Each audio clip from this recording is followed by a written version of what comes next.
Well, howdy, friends and floorheads. It is Wednesday night, and I want to talk about making a party. So the big joke is the four of you meet in a tavern. What I want to do is give you 4 tips to help you create a better party, maybe with better characters, but more importantly, characters that know the assignment and are already bonded and put together. So the first thing that needs to happen, and this is going to work for whether you're starting a new campaign or even for a one-shot, though some of the tips I'm going to talk about might be a little too involved for a one-shot, but that's up to you. The first thing we need to do is make sure everybody's on the same page.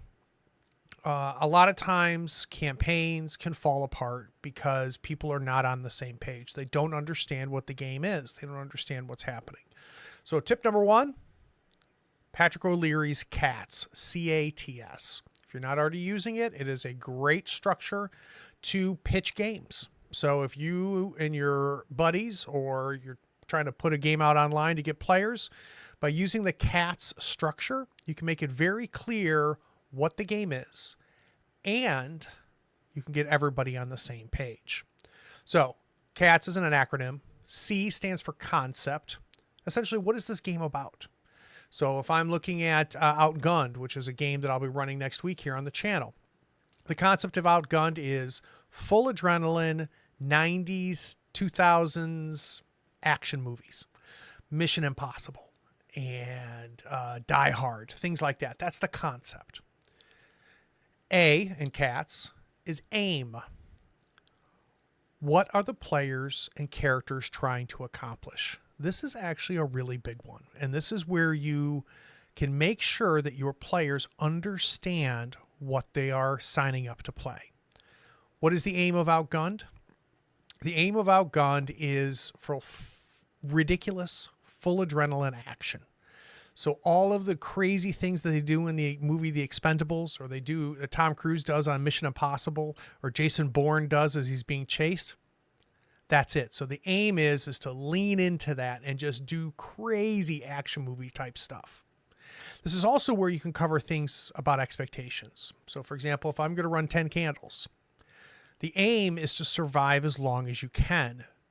You are going to die. The characters are not going to make it to the end. There are no survivors in 10 candles. I can make it clear, and the aim is to have the characters last as long as possible, but more importantly, make interesting choices along the way. So at C, that's A. T in CATS is tone. This is maybe where things tend to fall apart, because we don't cover what the tone of the game is going to be. Is it going to be a serious game? Is it going to be a silly game? Is it going to be light? Is it going to be dark? Is it going to be a lot of action? Is it going to be a lot of relationships and drama? Cover it in the tone, what the tone is going to be. Are we going to play Dungeon Crawl Classics kind of gonzo and crazy and silly and make Monty Python jokes? Or are we going to play Dungeon Crawl Classics serious and deadly and try to really lean into that old school vibe? So it's C, that's A, that's T. Last one is S, subject matter. What ideas will be explored in this game? Here is where you prepare the players for what you're going to cover. And this also, I love about this, is it goes right into safety tools. It goes right into lines and veils. It goes right into explaining the X card. But what are we going to explore? Is there going to be violence? Is it going to be explicit? Is this going to have body horror in it? Is this going to be romance? Is there going to be kissing between characters and non-player characters? When you talk about subject matter, this is what we're going to explore as we play the game. So tip number 1, get everybody on the same page using Patrick O'Leary's CATS. Tip number 2, make characters together.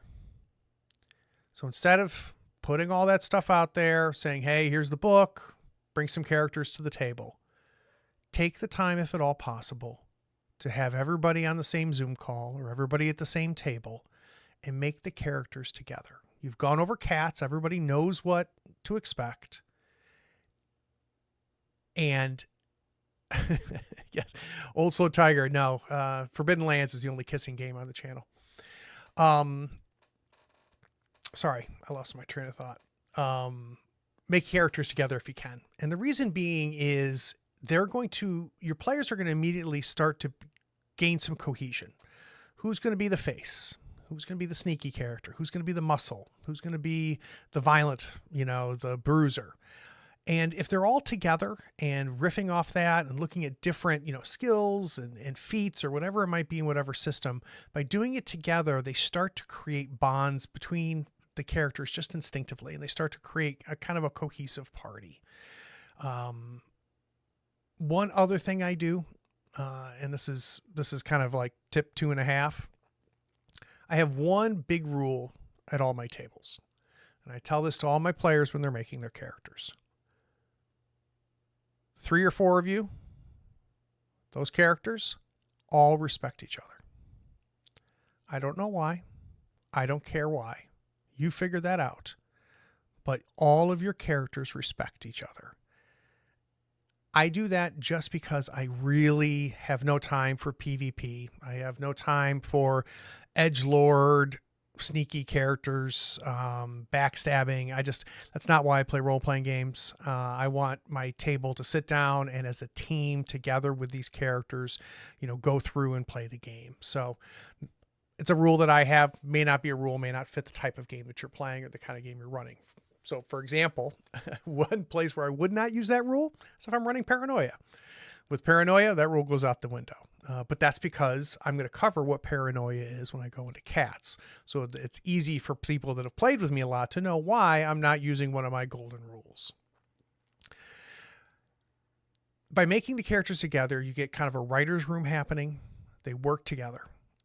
Another little tip about making characters, having everybody sit down together,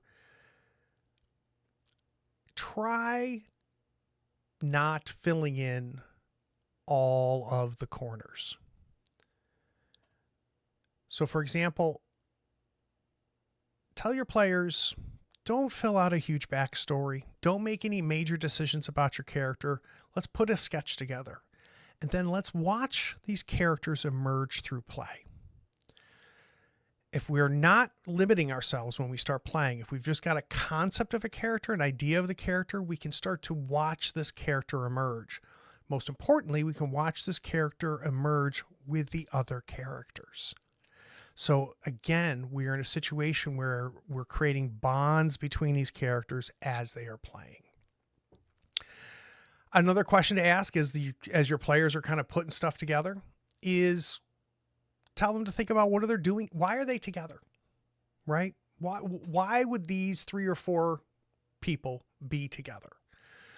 So for example, when I started working on the Outgunned with the team that's going to be playing Outgunned, I gave them like 2 or 3 options. The one they picked is they're a bunch of mercenaries that take jobs, and sometimes they take jobs together. Now they've got a reason why they're all together. They didn't meet in a tavern. One of the things that I think helps a lot is stealing from several other games, and that is creating bonds out front. So what I have started doing is giving the table a long list of bonds. And I've structured the bonds very specifically. And I think in order to illustrate that, I'm going to kind of give you some of the bonds that I gave to my Outgunned table. So again, they're all playing ridiculous action stars, and they're a bunch of mercenaries that are hired to do jobs, right?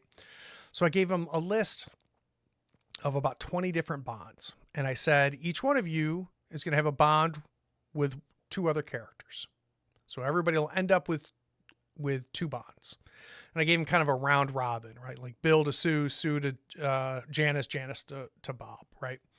So the way I structured it is I established the relationship, what the bond is, and then I ask a leading question. So I'm going to read off a couple for Outgunned. And by the way, if you're watching this, if you'd like to get a copy of the bonds that I'm using for Outgunned, just shoot me an email at admin@thirdfloorwars.com and I'll send it to you so you can get an idea of what it is. So the first one they could choose from was childhood friends. You grew up in the same neighborhood and have been inseparable since childhood. But what incident happened when you were both 17 that almost destroyed your friendship, leaving a lingering question mark on your shared history? strong bond, establish some truths that are going to bond two of the characters together, and then a question that they don't necessarily have to answer immediately. But I would like them to explore the answer to that either before we start playing or even as we're playing. I'll give you another example. Family members. You are siblings or cousins who have always had each other's back. You both had a shared relative you hated. Who was it and why? Again, establish the bond and then ask a nice leading question that these two players that choose this bond can explore. I'll read off one more. This is a good one. Ex-spouses. You were married and divorced, but continue working together professionally. Did you divorce before or after you started pulling heists and jobs together? Why do you both know you could never rekindle the marriage? Like, that's a great bond, right? If two characters trying to figure out what connection they have, they grab onto that before the game even starts, explore that question of why the marriage will never rekindle. Think about how much kindling we have given both of those players to be able to play off of each other instead of just being strangers in a tavern. So big fan of bonds. I create custom bonds for every game that I play. Run now, but I structure it the same way, which is a strong connection and then a leading question that they can explore together. All right, tip number 3. This is one of my favorites, and it's relatively new for me. You're going to see me do it when I run Outgun next week. Don't start with session 1.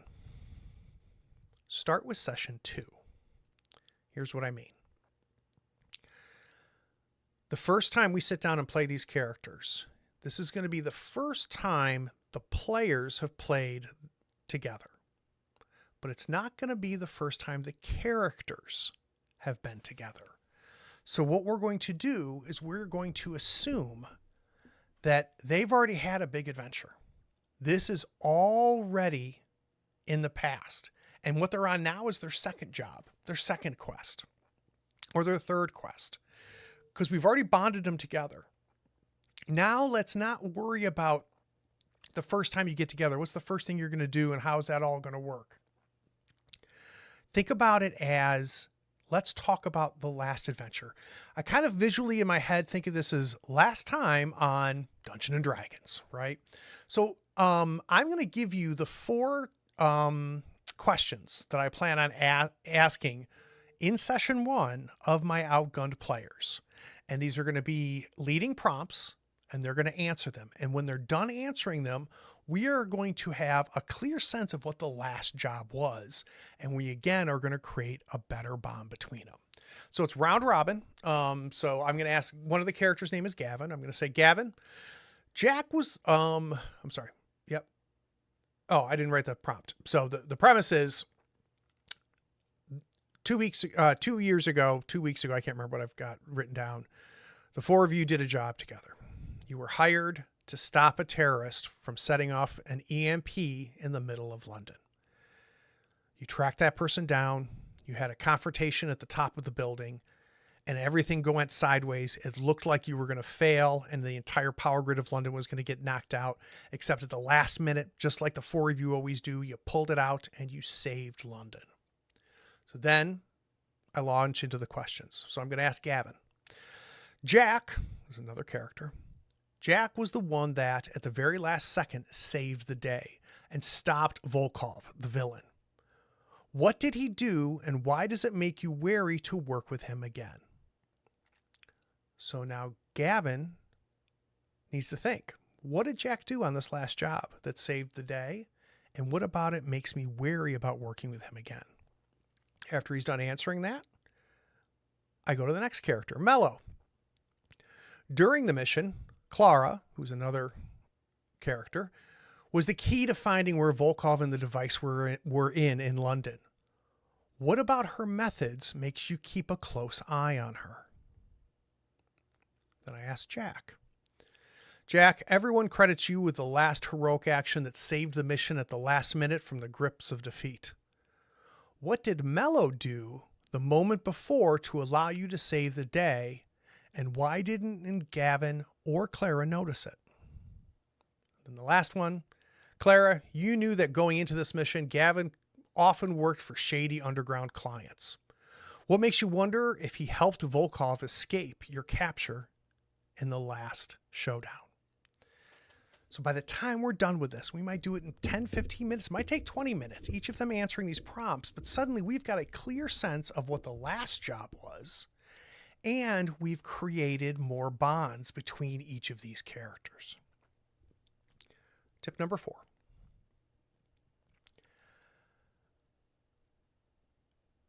Often you hear people say, start in media res, right? Start with roll initiative.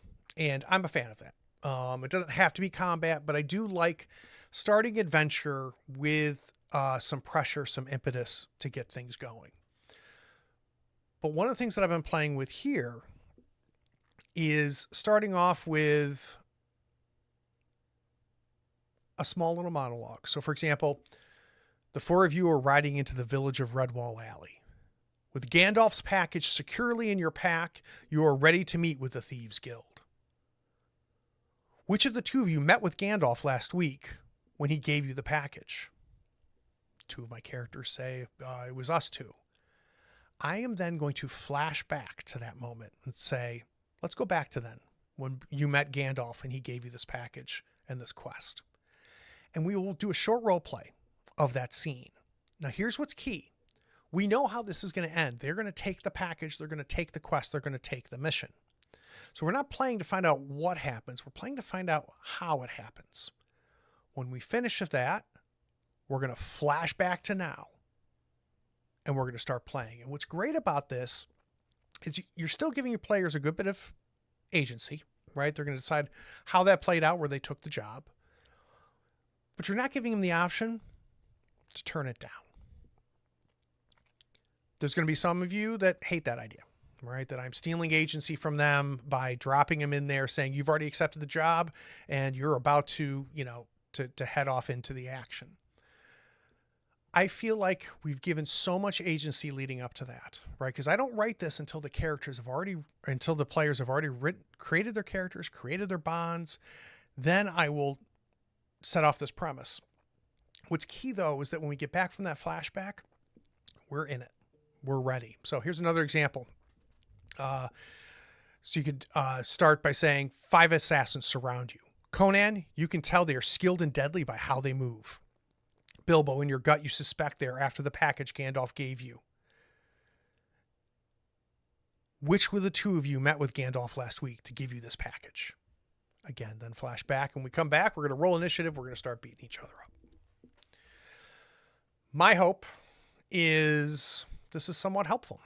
Doesn't mean you're going to have to use all 4 tips. Doesn't mean you have to like all 4 tips, but I would hope that maybe 1 or 2 or maybe all 4 of them are interesting to you. So quick recap. 1, start off with Cats by Patrick O'Leary. Get everybody on the same page so that they understand what the concept, aim, tone, and subject matter is going to be of the game. Everybody starts off understanding what the assignment is.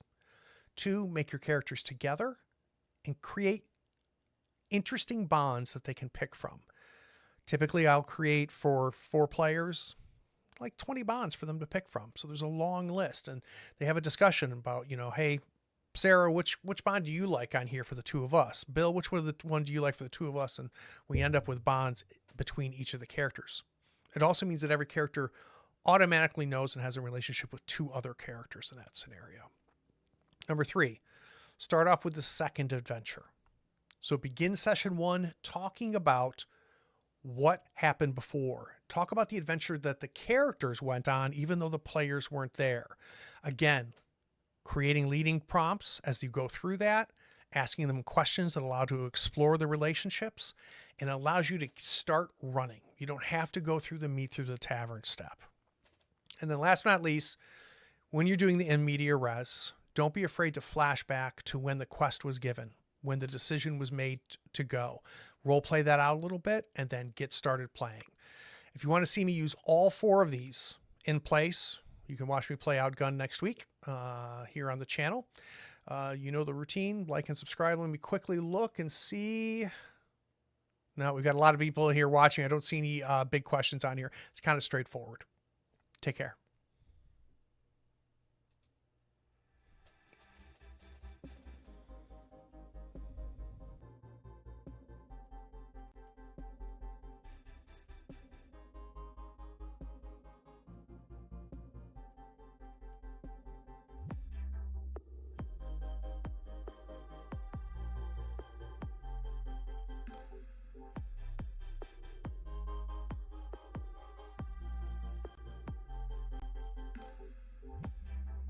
Howdy friends, thank you for watching. All our content is archived and organized in playlists on the Third Floor Wars YouTube channel. Check it out. And if you could like, follow, subscribe, and even set your notifications to this channel on YouTube and Twitch, we'd appreciate it, and it'll make sure that you catch all of our content. I talk with creators, designers, and experts across the gaming landscape in every episode of our podcast, Tabletop Talk. Open up your favorite podcatcher and search for Tabletop Talk from Third Floor Wars. Support your creators. They make the content you love, and it's your support that makes it happen. If you want to help us, go to Third Floor Wars on patreon.com, and you can help us for as little as $1 a month. Thanks again. We'll see you next time. Take care.